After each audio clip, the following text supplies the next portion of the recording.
ఫిబ్రవరి 28న లలితా మాతాజీ గారి ఆధ్వర్యంలో మీ చేతులతో శ్రీచక్రార్చన దత్త కళ్యాణం చేసుకునే అద్భుత అవకాశం సంప్రదించండి.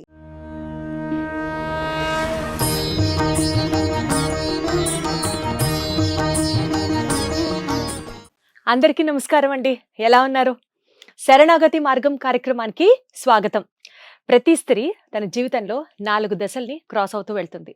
అందరికీ తెలిసిన విషయాలే ఇవి. కౌమార దశ, యవ్వనం దశ, దాని తర్వాత పెళ్లి, పిల్లలు, బాధ్యతలు అండ్ ఫైనల్ గోల్ ఏముంటుంది తెలుసా? దీర్ఘ సుమంగళిగా తనువు చాలించాలి అని కోరుకుంటారు.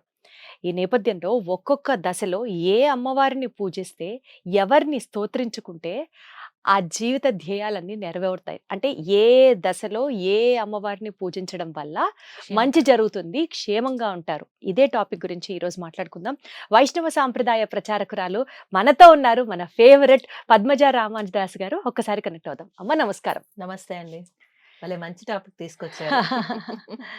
అమ్మ ఎలా ఎలా ఇప్పుడు చిన్నప్పుడు ఒక అమ్మవారిని, తర్వాత పెద్ద అయిన తర్వాత ఇంకొక అమ్మవారిని, అట్లా మనం స్టేజెస్ మారే కొద్దీ అమ్మవార్లని కూడా మార్చుకుంటూ పూజిస్తూ వెళ్ళాలా? అసలు ఏంటి దాని వెనకాల ఉన్న లాజిక్?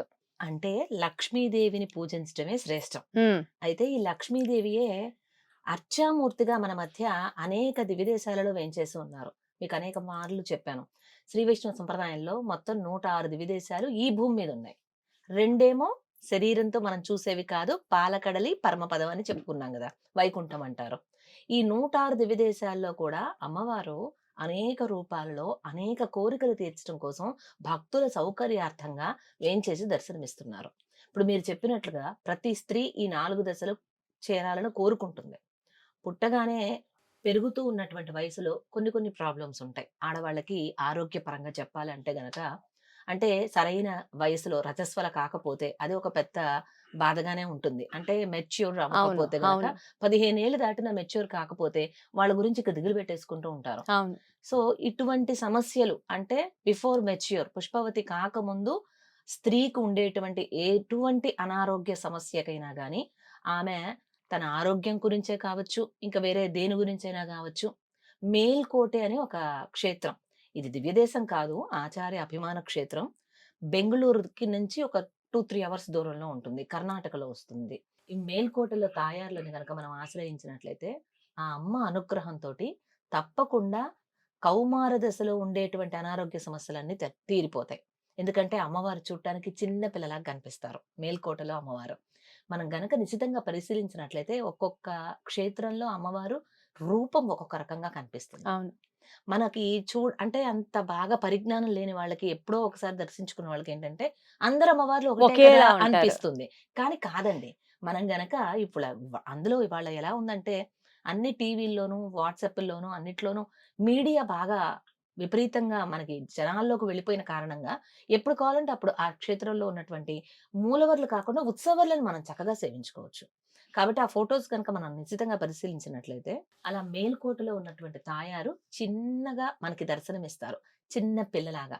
అందుకని చిన్న పిల్లలుగా ఉన్నప్పుడు వచ్చేటువంటి సమస్యలకే కావచ్చు, మనకి చదువు బాగా రావాలన్నా కావచ్చు, ఏ రూపేణ అయినా గాని మేల్కోటలో ఉన్న తాయార్లను ఆశ్రయించాలి. అలాగే ఆ తర్వాత కన్యా స్థితిలోకి వస్తుంది స్త్రీ. కన్యగా వచ్చిన తర్వాత ఒకటే గోల్ ఉంటుంది. ఏమిటి? చక్కని వరుడు లభించాలి కదా. దీనికోసం మనం ఎవరిని ఆశ్రయించాలి అంటే, తిరుమల శ్రీనివాసుడికి కింద తిరుచానూరులో అమ్మవారు అంటే వేంచేసి ఉంటారు. అలర్మేల్ మంగై నాచ్యార్ అంటారు. అలివేలు మంగ అని తెలుగులో మనం అనుకుంటూ ఉంటాం. నిజానికి అలర్ అంటే పుష్పం, మేల్ అంటే మీద, మంగై ఆ పుష్పవాసన అయినటువంటి పద్మావతి అమ్మవారు. ఆమెను చూసారా ఎప్పుడైనా?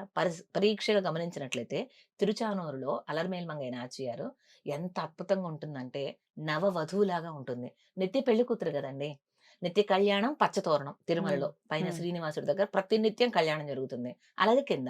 అందుకోసం ఆ అమ్మవారిని గనక మనం ఆశ్రయించినట్లయితే, పద్మావతి అమ్మవారిని, చక్కని వరుడు లభిస్తాడు. పెళ్లి కానటువంటి స్త్రీలకు, కన్యగా ఉన్నటువంటి వాళ్ళు చక్కని వరుడు లభించాలంటే పద్మావతి అమ్మవారిని పూజించాలని చెప్తారు. ఆ అమ్మవారిని దర్శించుకోవటం, వీలున్నప్పుడల్లా వెళ్ళి, అలాగే అమ్మవారిని స్తోత్రం చేయటం, కొలవడం, పూజించటం, ఇలా చేయాలని చెప్తారు శ్రీ వైష్ణవ సంప్రదాయంలో.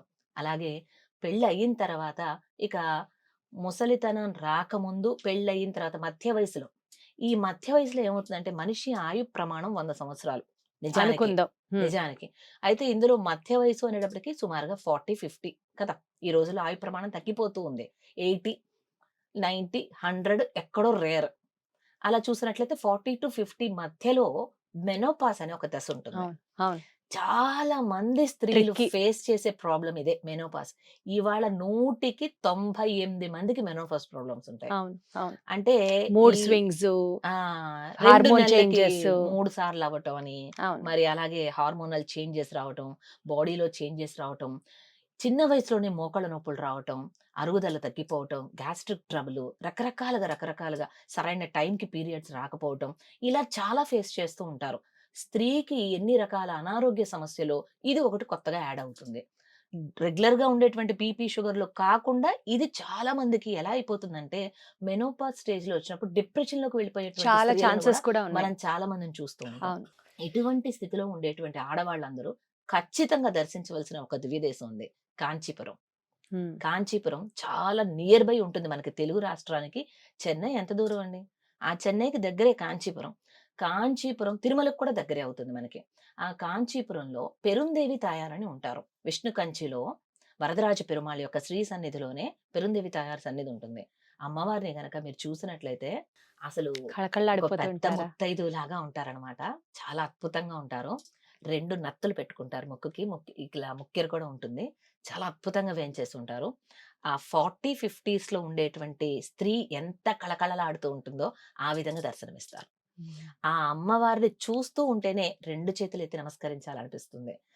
మెనోపాజ్ వల్ల ఇబ్బందులు ఎదుర్కొనేటువంటి స్త్రీలంతా కూడా కాంచీపురంలో పెరుందేవి తాయారిని ఆశ్రయించినట్లయితే తప్పకుండా పరిష్కారం కనిపిస్తుంది. అవకాశం ఉంటే చక్కగా వెళ్లి దర్శించుకొని అమ్మవారికి పసుపు, కుంకుమ, జాకెట్ ముక్క ఏదైనా సమర్పించుకొని అమ్మవారి దగ్గర చక్కగా స్తోత్రం చేసి మనం రావచ్చు. అటువంటి విశేషమైనటువంటి సన్నిధి కాంచీపురంలో. ఇక ఫైనల్‌గా వయసు పెరిగే కొద్దీ ప్రతి ఒక్కళ్ళలో ఒక కోరిక బలంగా ఉంటుంది. నా భర్త కన్నా నేను ముందు పోవాలి. కరెక్ట్. దీర్ఘ సుమంగళిగా ఉండాలి. Correct, correct. అసలు ఒక్కొక్కళ్ళని చూస్తూ ఉంటామండి. 80 ఏళ్ళొచ్చి చక్కగా 83వ సంవత్సరంలో సహస్ర చంద్రోదయం అని చేసుకుంటారు. అప్పటి వరకు కూడా స్త్రీ పురుషులు ఇరువురు కలిసి ఉంటారు చక్కగా దంపతులు. ఆ తర్వాత అప్పటి వరకు ఉండి భర్త చనిపోతే ఇంత పెద్ద ముత్తైదువు ఇప్పటి వరకు ఉండి ఇప్పుడు ఆఖరికి ఆ అవును, వైధవ్యాన్ని పొందవలసి అవును, వచ్చింది అని ఆమెను చూసినటువంటి వాళ్ళందరూ కూడా బాధపడుతూ అవును. ఉంటారు. అవునా? 100%. అంతవరకు చక్కగా దీర్ఘ సుమంగళిగా ఉండి ఆవిడ ఆ చివరి డేస్‌లో, ఆ లాస్ట్ డేస్‌లో భర్తను కోల్పోతే అది ఎంత బాధాకరమో. ప్రతి ఒక్క స్త్రీ కోరుకునేది దీర్ఘ సుమంగళిత్వమే. అంటే భర్త కన్నా తాను ముందుగా పోవాలి. ఆ దీర్ఘ సుమంగళిత్వం రావాలి అనంటే దానికి ఒక అద్భుతమైన పరిష్కారం శ్రీరంగం. శ్రీరంగం దివ్యక్షేత్రంలో రంగనాథ్మార్ల సన్నిధి ఉంది. హ్మ్. చాలా అద్భుతంగా వేంచేసుంటారండి. అమ్మవారు చాలా పెద్ద ముత్తైదువులా కనిపిస్తారు. కాంచీపురంలో పెరుందేవి తాయారు కంటే కూడా ఇంకా పరిణితి చెందినటువంటి ఆ స్త్రీ మూర్తి మనకి ఉత్సవర్లను సేవించుకుంటుంటే రంగనాథ్మార్లని ఎంత అద్భుతంగా గోచరిస్తారంటే, చెవులు కూడా పెద్దవాళ్ళు అయ్యేటప్పటికి కొంచెం సాగిపోతాయి సాగి చూడండి. ఉంటాయి. ఆ సాగిన దానికి గాను ఇలా మాటీలాగా మాటలు. పెడతారు. అవును, అవును. అక్కడ తాయార్లకు మాటీలు ధరింపజేస్తారు. ఆహా! అంటే పెద్ద వయసు పెద్ద అనే వయస్సు అని సింబాలిక్‌గా. అని సూచించటానికి గుర్తుగా ఎప్పుడు అమ్మవారిని అలంకరించినా చక్కగా రాళ్ళ మాటీలు ఇలా ధరింపజేస్తారు. ఆ అమ్మవారిని గనక మనం ఆశ్రయించి, నమస్కరించి, పూజిస్తే రంగనాథ్మార్లని దీర్ఘ సుమంగళిత్వం అనుగ్రహిస్తుంది. రంగనాచిమార్లని. రంగనాథ్మార్ అంటారు. శ్రీరంగనాథునికి పత్ని రంగనాథ్మార్లు. అటువంటి ఆ రంగనాథ్మార్లను గనక మనం ఆశ్రయించినట్లయితే చక్కగా దీర్ఘ సుమంగళిగా మనం వెళ్ళిపోవటానికి ఒక అవకాశం ఉంటుంది. కాబట్టి ఈ విధంగా స్త్రీ ఉండేటువంటి 4 దశలలో కూడా నలుగురు అమ్మవార్లను మనం ఆశ్రయించవచ్చు అని పెద్దలు చెప్తారు. అమ్మ ఇప్పుడు వెళితే శ్రేష్టం. నేనెప్పుడు సెకండ్ కట్, షార్ట్ కట్ అడుగుతాను కదా! వెళ్ళలేని పక్షాన ఇంట్లో ఉండి ఆ అమ్మవార్లని తలుచుకుంటూ స్తోత్రం చేయవలసినవి గూడా ఏమన్నా ఉంటాయా? తప్పకుండా. ఏమన్నా అవి గూడా ఫలాన్నిస్తాయా? తప్పకుండా ఫలితాన్నిస్తాయండి. ఇప్పుడు రంగనాథ్మార్ల పరంగా మనకి పరాశర భట్టరని ఒక పూర్వ ఆచార్యులు. వారు అద్భుతంగా శ్రీగుణరత్న కోశం అని అనుగ్రహించారు. చాలా అద్భుతమైనటువంటి రత్నాల్లాంటి శ్లోకాలతో మనకు అనుగ్రహించారు. సుమారుగా 60 శ్లోకాలుంటాయి. ఈజీగానే అంటే కొంచెం కష్టంగానే ఉంటాయి. సంస్కృతము.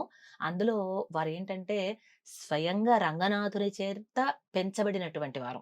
రంగనాథుని ముందుండేటువంటి 2 స్తంభాలకి ఊయల కట్టి రంగనాథుడు, రంగనాథ్మార్లు పెంచారు పరాశర భట్టర్ వారిని. గొప్ప జ్ఞాని. అందుకని కొంచెం సంస్కృతమే చాలా టఫ్ గా ఉంటుంది శ్రీగుణ రత్న కోసం.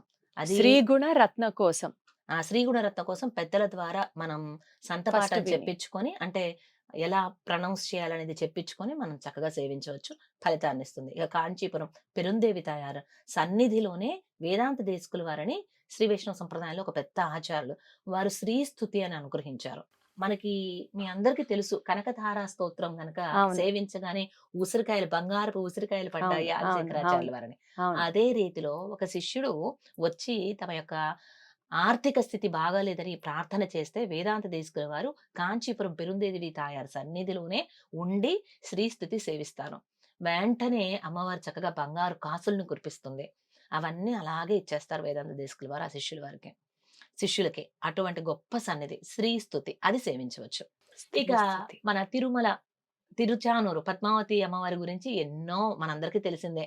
అలమేల్ మంగ అలమేల్ మంగ అంటూ చక్కగా శ్రీనివాసుడికి ఎలా అయితే గోవింద హరి గోవింద అంటూ సేవిస్తామో, అలా అనేక స్తోత్రాలు అమ్మవారి మీద ఉన్నాయి. ఆ మేల్కోటలో ఉన్నటువంటి తాయార్ల పరంగా కూడా మనం చక్కగా ఏదైనా సరే లక్ష్మీ అమ్మవారే కాబట్టి లక్ష్మీదేవిని స్తోత్రం చేసినట్లయితే సరిపోతుంది. అవకాశం ఉంటే గనక వెళ్ళి తప్పకుండా దర్శనం చేసుకోవడం అంతా చేసుకోవాలి. ఉత్తమం, ఇంకొకటి లేదు. అంటే ఒకటండి, మనకు ఉండేటువంటి ఇంటెన్సిటీ, రోగం యొక్క అత్యధిక కోరిక యొక్క కోరిక లేదా రోగము రోగం. ఏదైనా గానీ వాటి యొక్క ఇంటెన్సిటీని బట్టి, where there is a will there is a way. Absolutely ఎంతసేపండి, అగ్రి. కర్ణాటక బెంగుళూరు దగ్గరే కదా, వెళ్ళి రావచ్చు.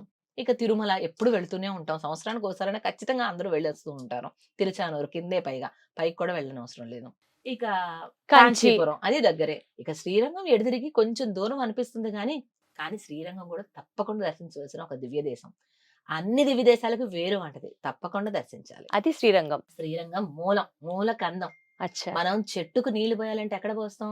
వేరులకే కదా పోసేది. వేర్లకు పోస్తే సరిపోతుంది. అందుకే శ్రీరంగ శ్రీయం అనుపద్రవం అనుదినం సంవర్ధయ అని సేవిస్తారు ప్రతి ఒక్క శ్రీ వైష్ణవుడు కూడా.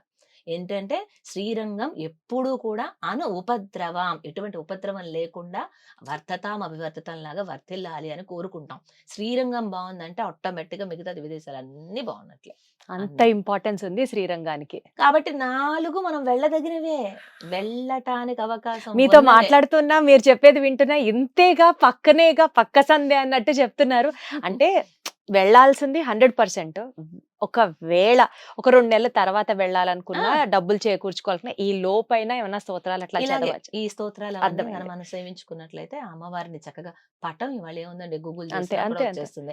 ఫోన్ అమ్మవారి లో కూడా మూర్తిని అమ్మవారు కనిపిస్తారు కదా, కనిపిస్తారు. చక్కగా తలుచుకొని. చక్కగా అమ్మవారికి నమస్కారం చేసుకొని మనం మనస వాచ కర్మణ పరిపూర్ణమైనటువంటి భక్తి శ్రద్ధలతో అమ్మవారిని పూజిస్తే అమ్మ తప్పకుండా దయాస్వరూపిణి, మనకు కావలసినటువంటివన్నీ అనుగ్రహిస్తుంది. తప్పకుండా ఆచరించి చూడండి, ఫలితాన్ని ఎలా ఉందో మా అందరితో కూడా షేర్ చేసుకోండి, మర్చిపోద్దు.